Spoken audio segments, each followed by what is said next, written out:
Imagine walking through a town square and seeing a woman dancing. Not celebrating, not performing, just dancing. Hour after hour, day after day. Now imagine dozens of people joining her, then hundreds.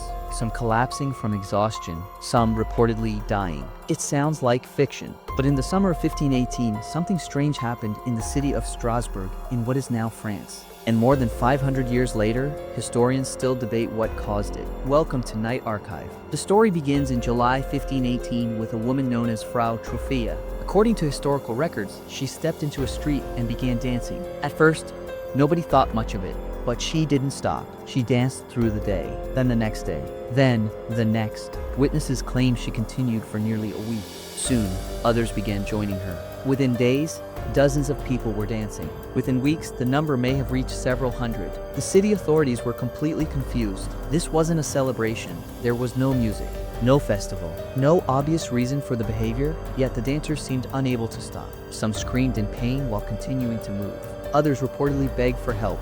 The situation became so serious that local leaders decided to intervene. Unfortunately, they chose one of the strangest solutions imaginable. Instead of stopping the dancing, they encouraged it. Doctors of the time believed the victims suffered from an excess of hot blood. Their solution was simple: dance it out.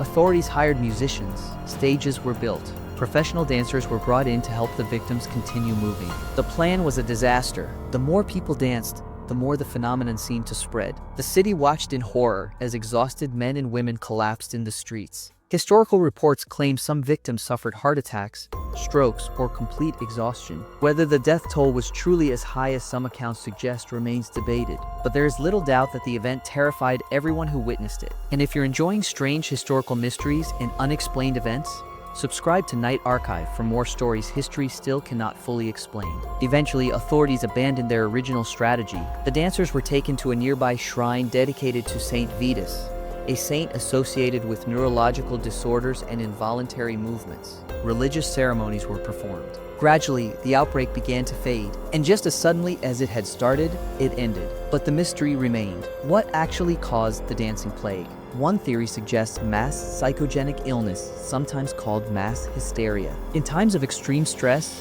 fear, famine, and disease, entire communities can sometimes develop unusual collective behaviors. Strasbourg had suffered years of hardship, crop failures, disease outbreaks, economic problems. Many historians believe the population was under enormous psychological pressure.